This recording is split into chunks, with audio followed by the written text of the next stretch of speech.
Estamos de vuelta con un episodio más. Hoy vamos a desarrollar un tema muy importante con la profesora María Teresa Belandria. María Teresa es abogada, es profesora y analista internacional especializada en seguridad, defensa y geopolítica. Bienvenida, querida profesora.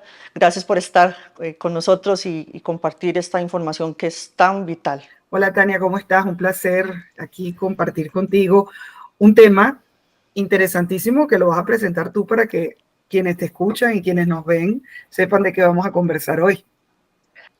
Así es, muchas gracias. Bueno, vamos a hablar sobre algo que se toca muy poquito en Costa Rica y en Centroamérica, puntualmente, el gigante Brasil, el gigante del sur de América, del continente. Todo lo que está pasando en términos de geopolítica, de seguridad, de defensa, pero por supuesto de criminalidad. Típicamente en el país se habla mucho sobre Colombia, por obvias razones. Nos afecta muchísimo todo lo que tiene que ver con el contrabando y con el tráfico internacional de cocaína principalmente, porque el grueso de la droga que está llegando a Costa Rica, que es también la marihuana, pues viene desde Jamaica. Entonces siempre se habla de Colombia, ahora hay un actor más, desafortunadamente, que es Ecuador, también por lo que están pasando, y de México, puesto que los cárteles mexicanos más poderosos están en el país, operativizando el tráfico de las drogas, principalmente el cártel Sinaloa y Jalisco Nueva Generación. Pero poquísimo se habla y poquísimo se sabe sobre Brasil y cómo puede eventualmente todos estos mercados criminales que se manejan allá de alguna forma interferir con lo que nos pasa en Centroamérica. Entonces, cuéntanos por favor, María, ¿qué es lo que está pasando en principio? Un contexto general de lo que sucede actualmente en términos de crimen organizado en Brasil. Bueno, mira, como tú bien señalas, yo creo que la información que tenemos en América Latina, sobre todo en español, yo vivo aquí hace 5 años en Brasil, y la información que tenemos en español cuando hablamos de crimen organizado transnacional, el foco es ese, ¿no? Los carteles mexicanos, lo que antes eran los carteles colombianos, que ahora se transformaron en estos grupos armados organizados, que eran las disidencias de la FARC, lo que resta del ELN, más los carteles de la droga colombiana, y lo que está pasando en Ecuador, que bueno, digamos que fue como, para mucha gente fue sorpresivo esa alianza de los carteles ecuatorianos con la política. Pero nadie habla de lo que pasa en Brasil. Primero porque como la gente no entiende el idioma y la vinculación de Brasil con Paraguay. Yo creo que eso es algo tampoco que no se menciona porque se habla de la triple frontera en general, la frontera Brasil, Argentina, Paraguay, pero no de cómo el crimen organizado opera junto con Paraguay. De Paraguay se habla poco, pero el estrecho vínculo que hay entre el crimen organizado transnacional que ocurre en Brasil y Paraguay es enorme. Hay que vivir, digamos, aquí para entenderlo. Entonces, Brasil, que es un país continente, como ustedes saben, con 220 millones de habitantes y 8 millones y medio de kilómetros cuadrados, tiene una frontera gigantesca, comparte fronteras terrestres con casi todos los países de América, con excepción de Chile y Ecuador.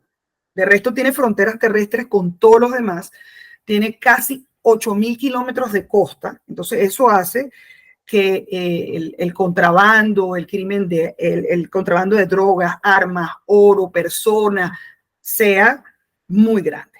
Luego, ¿qué sucede aquí? Aquí hay 53 grupos criminales, 53 en todo el país. Hay 27 estados. Sin embargo, los más grandes, los más conocidos y los que tienen un control territorial muy expresivo en el país son dos.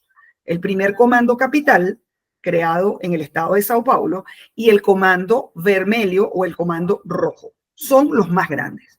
Cuando te hablo en términos de grandes, para entender un poco la dinámica, se estima que el PCC, que controla el sistema carcelario, junto con el Comando Vermelho, con el Comando Rojo, debe tener entre unos 60 a 80.000 hombres.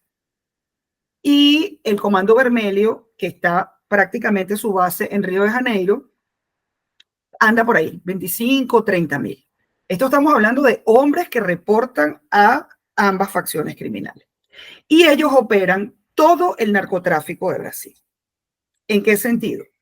En dos rutas perfectamente establecidas, que son las rutas desde las cuales entra la cocaína a Brasil, entra la marihuana a Brasil, y esa es la droga que no se va hacia Centroamérica para luego llevar a los Estados Unidos. Esa droga que entra a Brasil es la droga que se lleva a Europa.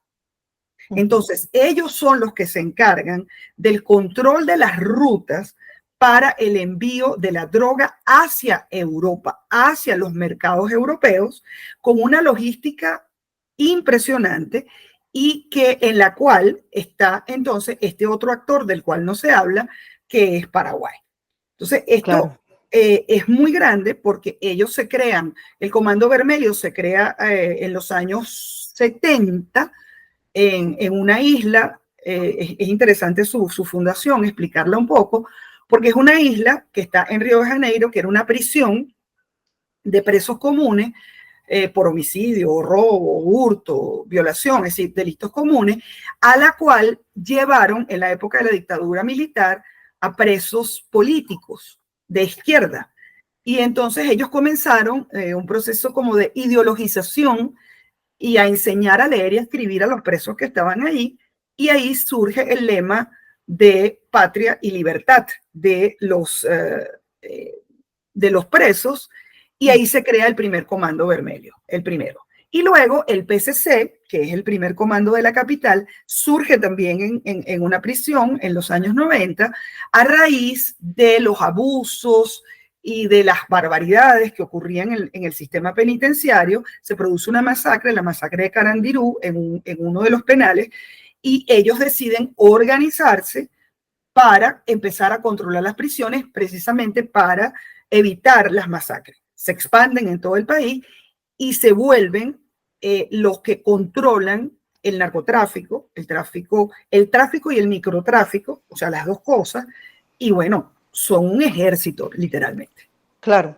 Estabas hablando me llamó mucho la atención cuando mencionas 53 grupos criminales para facciones, para el tamaño de Brasil, porque también lo apuntaste al principio, podría notarse como poco, pero de alguna forma estas 53 organizaciones obedecen a una organización tan grande como el primer comando capital, PCC, y estos grandes grupos criminales, o están absolutamente Son locales. ramificados. Son locales. Entonces, fíjate, por ejemplo, hay en Río de Janeiro, que es, el Comando Vermelho es de Río de Janeiro, y ellos son muy territorialistas, y además en Río de Janeiro hay un fenómeno específico, y me voy a parar en este estado. En Río de Janeiro hay una dinámica criminal muy específica, porque en Río de Janeiro está el Comando Vermelho, que es su sede principal, luego está el primer Comando Puro, que es otra facción, y luego está lo que es la milicia, que son milicias, que es un grupo criminal que también actúa en el narcotráfico, en el tráfico de personas, en el tráfico de armas, en protección de comunidades, favelas, como se llaman, y que son las milicias, ex policías y ex militares, que conformaron lo que para nosotros serían grupos paramilitares en el lenguaje en español. Aquí se llaman milicias. Entonces, ellos controlan todo el estado de Río de Janeiro. Y el estado de Río de Janeiro tiene además otro grupo criminal que se llaman bicheros, que son una mafia asociada al juego. En Brasil, el juego de azar, de envite y azar, los casinos están prohibidos. Entonces, esto tiene una denominación en la ley penal que se llama contraventores. El juego del bicho, y lo voy a explicar, bicho es todo animal. O sea, aquí se denomina bicho a cualquier animal. Ese juego del bicho se crea a finales del siglo XIX en el zoológico de Río de Janeiro. El dueño del zoológico, cuando las personas entraban, les decía que compraran un numerito, que era un animalito, cualquier animalito, para alimentarlo. Eso da origen al juego del bicho o al juego del animal, para ponerlo en español. Ese juego se transformó en el juego más popular de Río de Janeiro y del país. Es un juego donde la gente apostaba al burro, al caballo, a la jirafa, al elefante, y se volvió el juego del pueblo. Bueno, eso creció en todo Río de Janeiro y la ciudad está dividida en los bicheros, es decir, son mafiosos que además controlan no solamente el juego, que está prohibido, se llaman contraventores, sino que controlan las escuelas de samba, controlan los equipos de fútbol. Entonces es una mafia gigantesca que es generadora de violencia, que está involucrada en el tráfico de armas y que además la milicia hoy es quien les presta la seguridad a los jefes del juego del bicho. Entonces, Río de Janeiro es un mundo aparte. Adicionalmente, el Comando Vermelho está en Río, es el que controla las comunidades y cuando, por ejemplo, cualquier delincuente en Brasil comete un acto atroz y necesita refugiarse en un sitio, se va a Río de Janeiro. Entonces, ahí, porque los protegen en las comunidades. El último reporte que acaba de salir de una fundación que se llama Fuego Cruzado, en el año 2020, la Corte Suprema de Justicia de Brasil prohibió que las policías entraran a hacer operativos e inteligencia en las favelas de Río. Lo prohibieron. ¿Cuál es el resultado de eso? Que se incrementó evidentemente el tráfico, el microtráfico, y las armas. Ayer hicieron un contaje, un reconteo de las armas, ¿cómo se llama? Incautadas. Y de 492, aquí tengo la cifra porque lo vi anoche, 492 fusiles, no estamos hablando de pistolitas, fusiles, que fueron incautados en el año 2023, 199 venían de los Estados Unidos, pero no llegan enteros, sino que vienen desarmados por piezas y los arman armadores en Río. Y las piezas vienen, 199 venían de Estados Unidos, el resto vienen ¿de dónde? De la República Checa, de Alemania y de Turquía. ¿Por dónde entran? Por Paraguay. Entonces, Eso te iba a ahí, preguntar. ajá, Exactamente, ¿por dónde entran? Dos cosas muy puntuales, que es muy interesante. ¿Por dónde están entrando estas armas de grueso calibre? Porque quisiera que luego podamos hacer un análisis en paralelo. Todo lo que le pasa a Brasil, cuando converso con alguien que está en Colombia, conversaba hace unos días con alguien que está en México, escuchábamos en la ponencia sobre el fentanilo a la doctora Galvez, y uno encuentra muchísimas coincidencias entre lo que les pasa a ustedes y lo que le está pasando a Costa Rica, porque además hay un efecto gradación, hemos ido creciendo paulatinamente, bueno, ahora es muy exponencial la violencia. Las armas de fuego con las que se cometen la gran mayoría de los homicidios en el país son de grueso calibre, son armas remanentes de los conflictos de la guerrilla centroamericana, ¿verdad?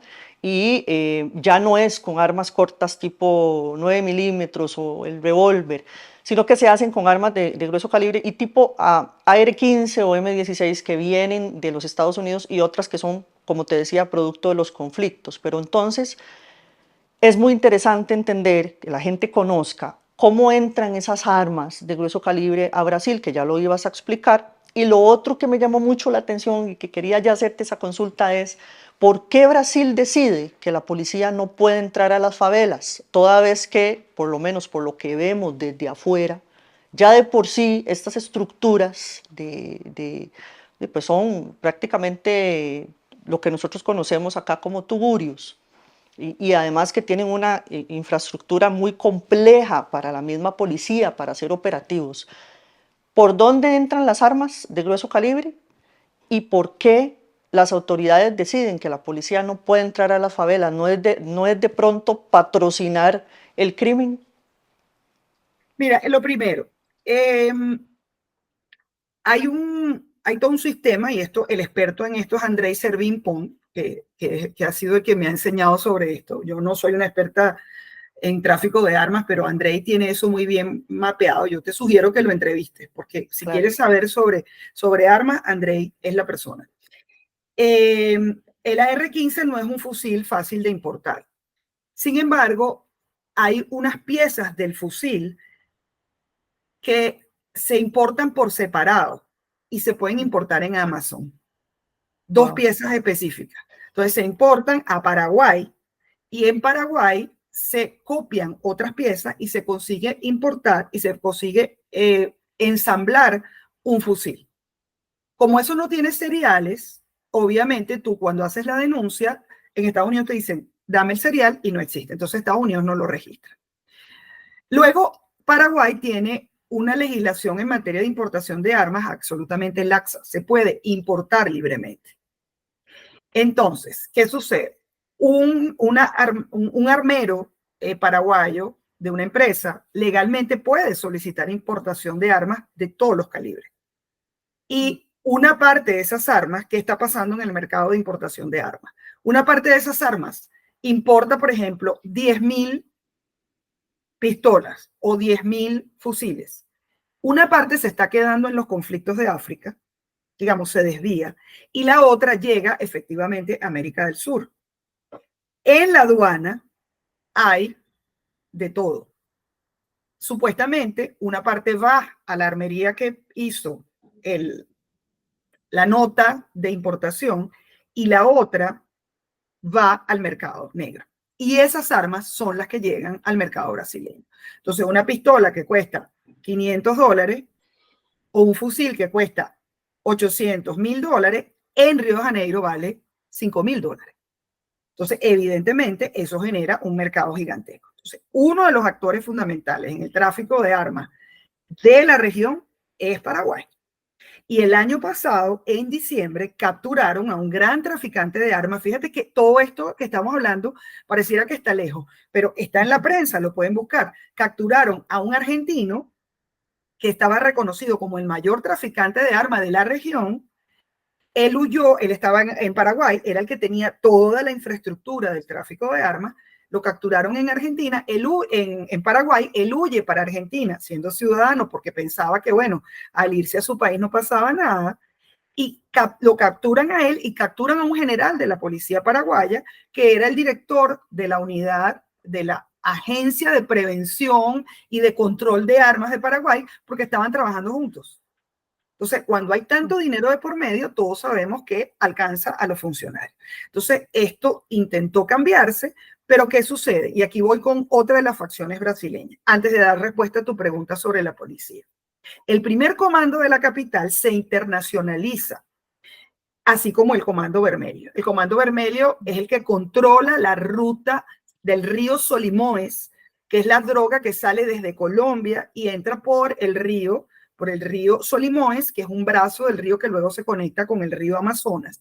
Y el primer comando capital se internacionaliza en el año 2016, controla 3 estados fronterizos de Brasil con Paraguay. 3.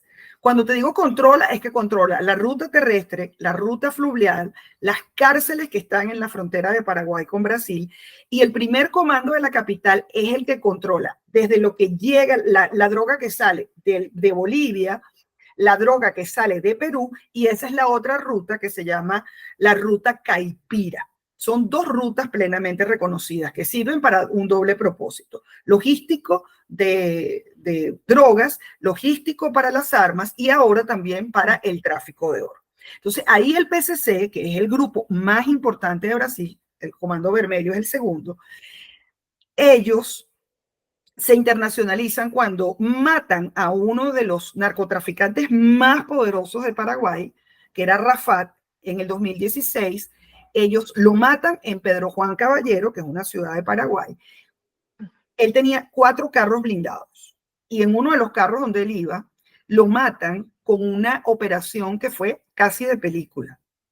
Le dieron más de un número indeterminado de tiros con unas ametralladoras .50.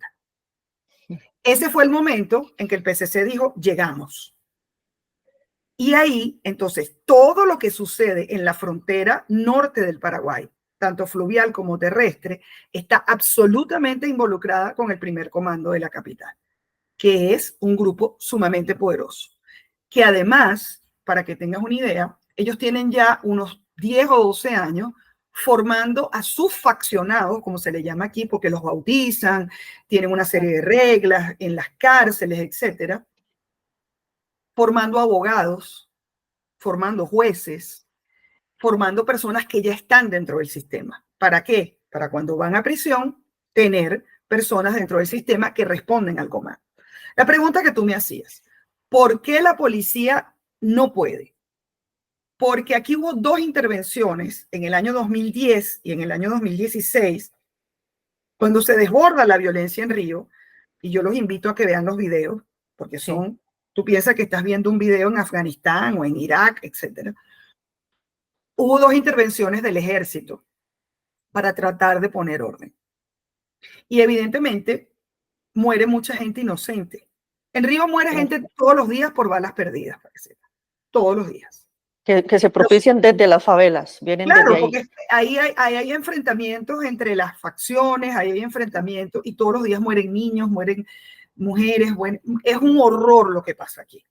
Cuando la policía entra, obviamente, lo que recibe, estamos hablando de tiros de fusil .40, de AR-15, o sea, la gente en la favela está armada. Ellos pasan y dicen, cierren los negocios, cierren los comercios, se paraliza el colegio, se paraliza el transporte público, o sea, es una guerra. Entonces, claro, cuando la policía entró. Yo recuerdo la última operación que hubo en el 2021, que tuvieron que entrar porque era algo, hubo 38 muertos, 38. Pero tú tienes que ver los tipos brincando por las casas con los fusiles armados. Ellos tienen torres de vigilancia. Hay favelas que tienen, ellos hicieron como túneles que comunican una favela con la otra. Entonces, la policía es realmente una cosa muy impresionante. De manera que prohibieron eso. ¿Qué pasó? Que el Comando Vermelho, que se había retirado de unas áreas de Río, ahora volvió y en el último mapa de la violencia que está establecido, pues el comando retomó áreas que había perdido. Y la milicia está en el mismo caso. Entonces, la gente va a Río de Janeiro, el turista va a Río de Janeiro, y ahí hay un control de las áreas turísticas donde se pusieron de acuerdo. Bueno, aquí no se roba para que el turista no sienta que lo robaron. Aquí, ¿por qué? Porque la prostitución, que no es ilegal, está permitida. La prostitución, el microtráfico de drogas, necesitamos que siga funcionando. Y las escuelas de samba están también asociadas al, por ejemplo, al juego del bicho. O sea, los dueños de la mafia del juego son a su vez los presidentes de las escuelas de samba más grandes.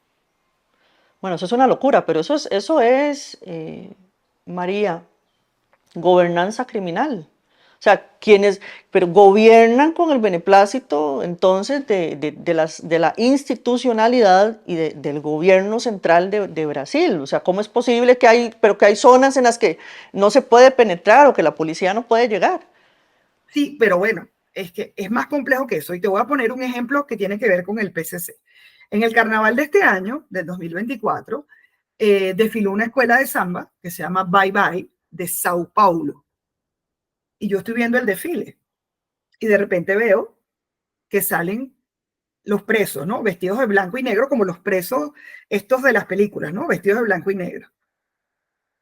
Y tú sabes, y más atrás, o sea, venía como la escuela danzando y tal. Y atrás venían los policías como unos demonios, ¿sabes? Con los escudos de la policía. Y yo dije, esto es el PCC. O sea, yo dije esto, efectivamente. Una propaganda. No, ellos financiaron la escuela. Porque es su claro, forma pero es propaganda para ellos y es apología del delito. Apología del delito. Entonces, ¿qué sucede? Hace una semana llevaron a prisión en Sao Paulo a varios concejales de unos municipios del interior de Sao Paulo. ¿Por qué? Porque se demostró, este año es electoral aquí, se eligen prefectos y se eligen alcaldes, prefectos y concejales. Estamos hablando de 5.800 municipios. Imagínate, multiplica eso por el número de... Y ya se descubrió que obviamente en Sao Paulo el PCC está financiando campañas. Entonces hay empresas de fachada.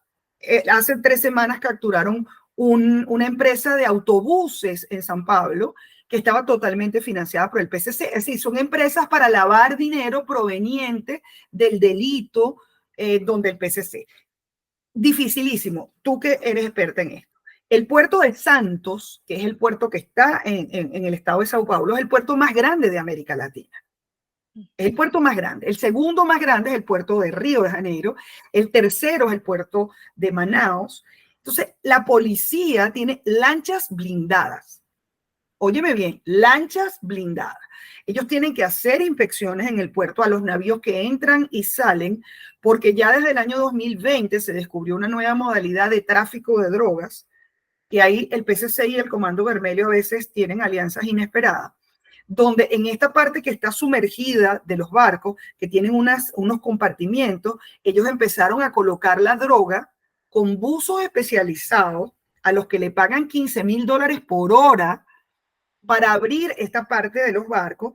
Ahí colocaban la droga, los barcos salían y cuando llegaban a Ámsterdam, cuando llegaban a Rotterdam, cuando llegaban a los puertos europeos, allá estaban los del comando, los del PCC, entraban nuevamente a buzos especializados y sacaban la droga. Eso es una modalidad que empezó a ponerse aquí en boga como en el año 2019, por ahí.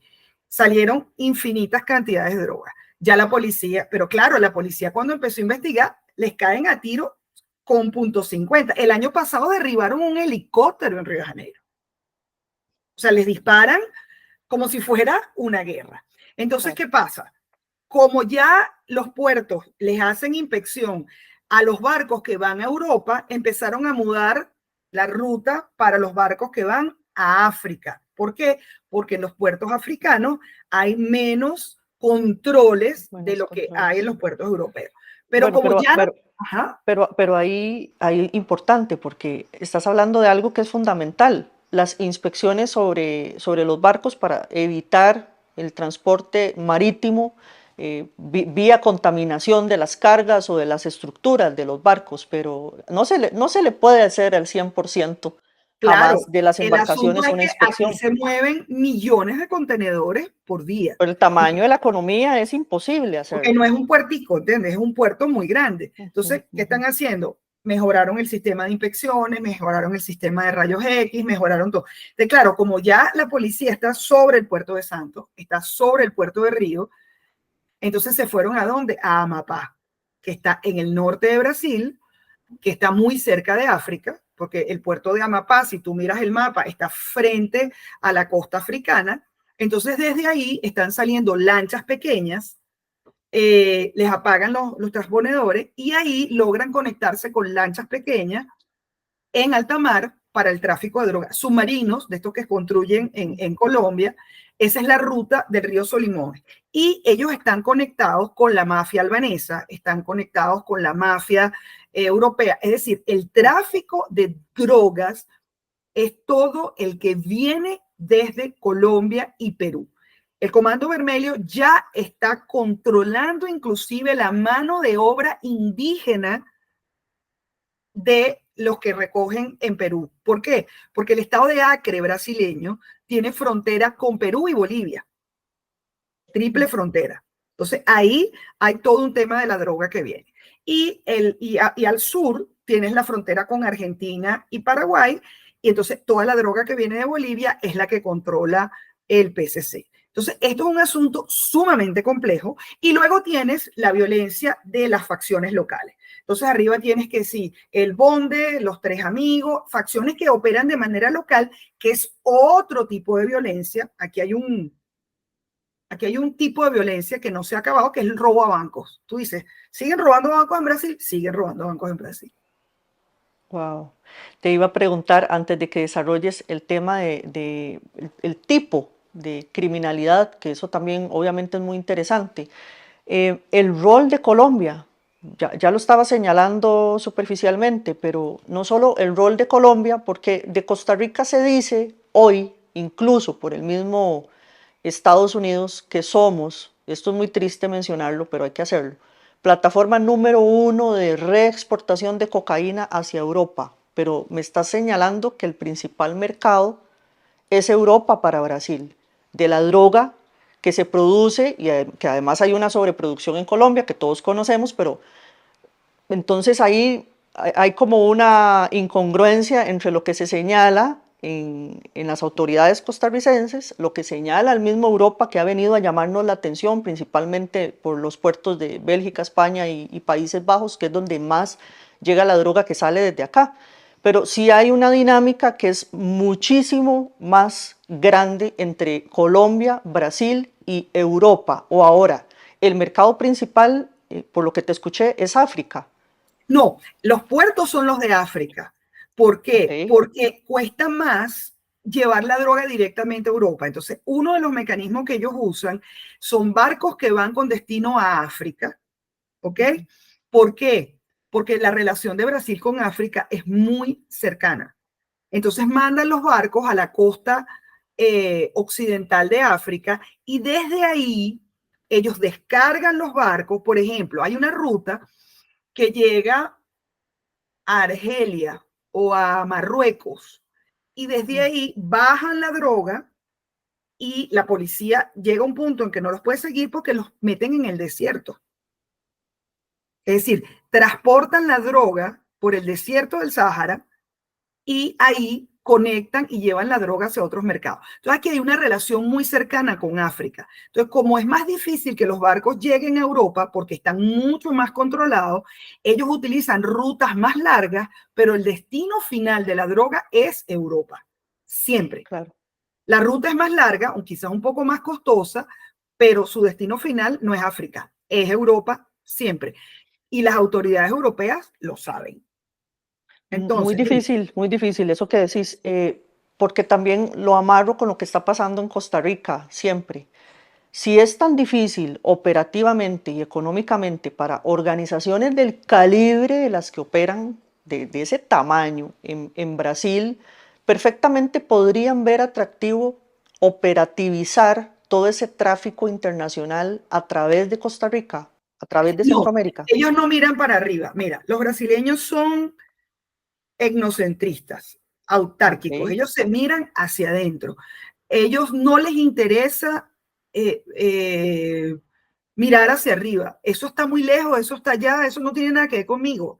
Pero De puede salir hecho, más barato, ¿no? Podría no, salirles más no, barato. porque van a mirar hacia arriba. Tendrían que pasar, o sea, ellos tendrían, ubícate geográficamente, ellos tendrían que irse hacia arriba para ir Claro. hacia allá. Cuando tú tienes un estado como Amapá, que está en el Ujú. extremo nororiental de Brasil, que está enfrente de Cabo Verde. Claro. De hecho, aquí hay un vuelo que sale de Ceará, que es un estado del nororiente de Brasil, donde tú tomas un vuelo en el aeropuerto de Fortaleza y en 4 horas estás en París. ¿Entiendes? Porque tú tienes una costa muy amplia que te pone enfrente de África. O sea, logísticamente para ellos, la droga sale de Colombia. Óyeme bien, Ujú. la droga sale de Colombia por fluvial. Esa es una de las rutas, que es la ruta del río Solimões. Sale fluvialmente y se conecta con todos los 4 estados del norte de Brasil, que es Roraima, Amazonas, Rondoña y Acre. Entonces, toda esa droga sale y ellos tienen 2 vías. La sacan por Amapá o por el puerto de Manaus y ya se fue hacia el Atlántico, o una parte la bajan, el Comando Vermelho y el PSC la bajan hasta los puertos de Río y hasta los puertos de San Pablo. O sea, ellos tienen toda una logística, esa es una ruta. Y la otra, que es la ruta Caipira, ellos tienen la droga que viene de Bolivia, que no tienen nada que hacer para allá arriba. Bolivia es frontera con Brasil, por el estado también de Acre. Entonces, ellos tienen una triple frontera terrestre súper porosa, donde ellos tienen ese control territorial, sacan la droga, ellos lo que hacen es atravesar el estado de Paraná y llegaron a Sao Paulo. Entonces, no tiene ningún sentido desde el punto de vista ni geográfico ni logístico irse hacia el norte. La droga de Colombia que va hacia Centroamérica es la que sale por Panamá. O sea, es la ruta natural desde el punto de vista geográfico y logístico. Para los brasileños que están en este negocio, ellos utilizan esa ruta, ahora la están usando a la inversa con la explotación del oro. Es decir, están explotando el oro en tierra Yanomami, el oro en el Amazonas, y están usando esa ruta es al revés, explotando las minas en Ecuador, explotando las minas en Perú para lavar el dinero. Y un actor central del lavado de dinero aquí es Surinam, que te hace las notas como si tú estuvieras exportando el oro legalmente para que entre dentro del mercado. Y también Venezuela, obviamente, el oro que está viniendo del arco minero.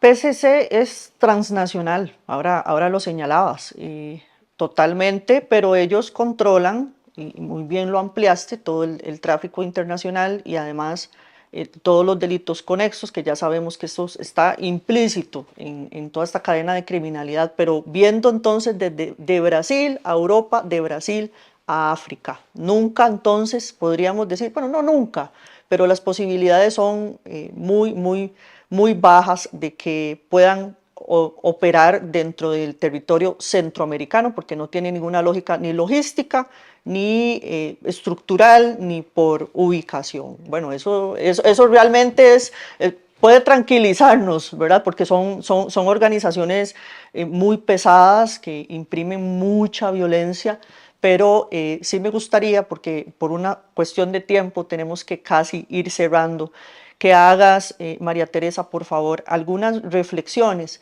para recoger, porque varias cosas muy importantes de todo lo que dijiste, que es supremamente interesante lo que pasa con Brasil. Bueno, que Brasil es el gigante de América del Sur del que nadie habla, ¿verdad? Siempre se está hablando de Colombia, no se le pone tanta importancia. Nosotros, obviamente, por nuestra ubicación, nos afecta Colombia. Colombia conecta con Tapón del Darién, todo el asunto migratorio, el tráfico y trata de personas, y ahí vamos subiendo Centroamérica, Triángulo Norte y hacia los Estados Unidos, que es uno todavía de nuestros principales mercados.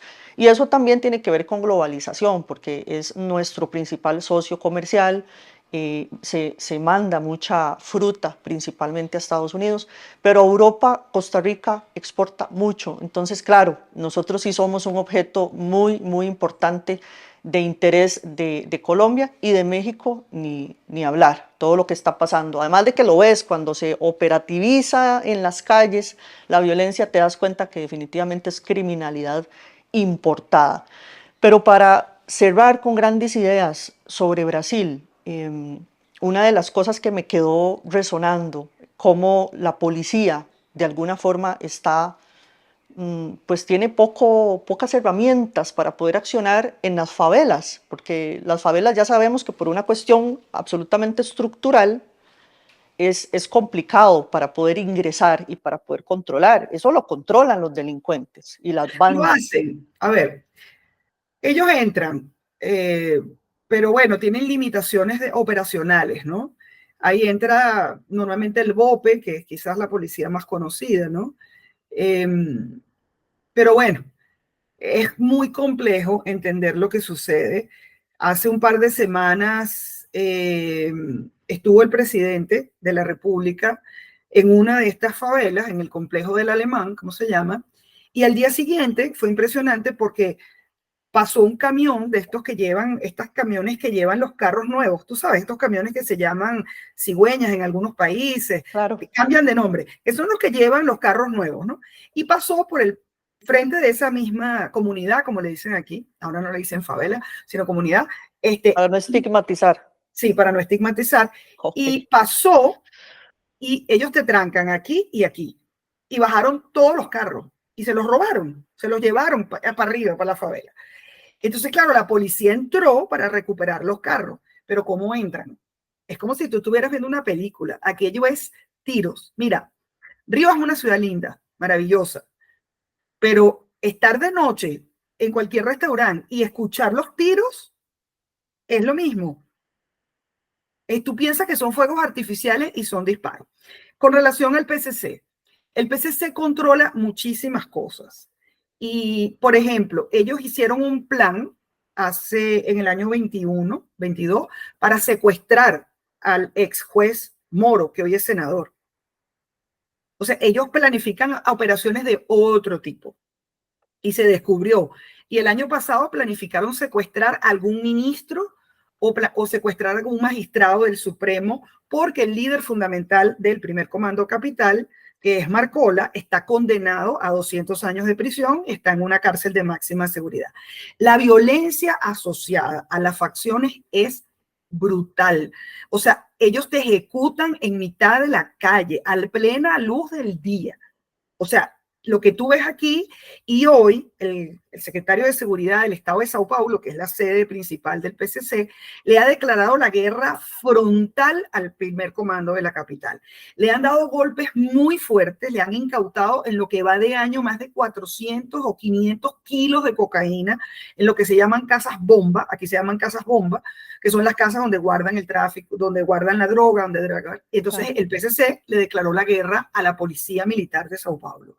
Entonces han muerto 14 policías en lo que va de año, los ejecutan en la calle, los capturan y los cazan como si fueran animales. Mataron a una mujer de la policía que yo, de verdad, una sargento de la policía que fue terrible porque la ejecutaron en el piso.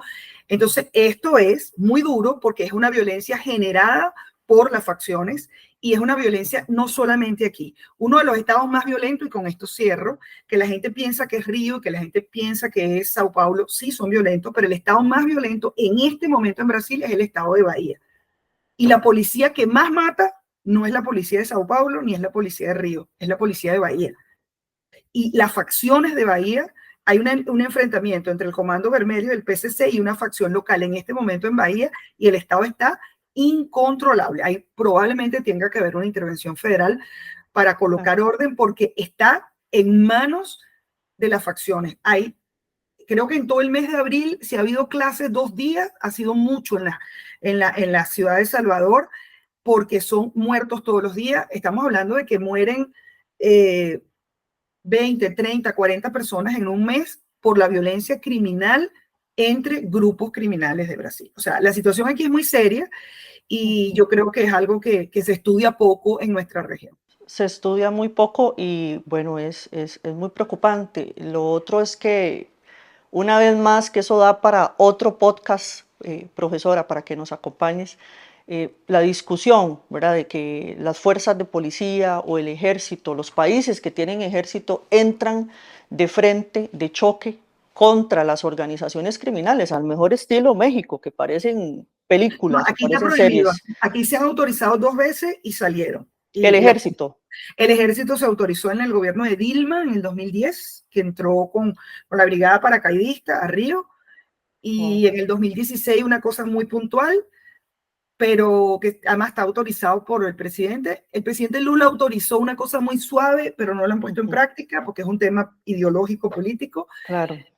Pero los gobernadores sí tienen autorización para crear políticas y lo está haciendo el gobernador de São Paulo y le ha dado muchísimos resultados en la Bajada Santista, que es donde está el puerto de Santos, y la gente lo agradece y de hecho lo empezaron a denunciar, que dígame esto, que están matando gente y lo vamos a denunciar, y la respuesta del gobernador fue: denúncienme donde quiera, vayan a la Liga de la Justicia y llamen al Capitán América, pero nosotros le vamos a seguir dando resultados a la gente porque el tráfico de drogas lo vamos a acabar.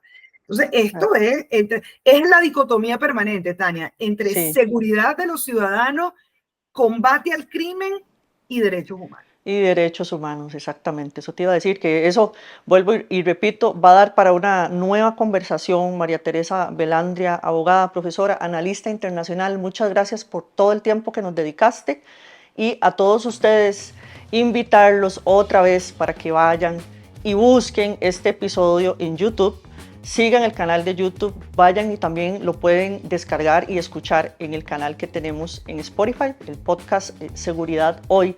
Y un agradecimiento especial, como siempre, a quien patrocina y hace posible este espacio que es tan importante, que podamos seguir sensibilizando. Gracias Supli Servicios, gracias Arco Consultores. Nos vemos en un próximo episodio.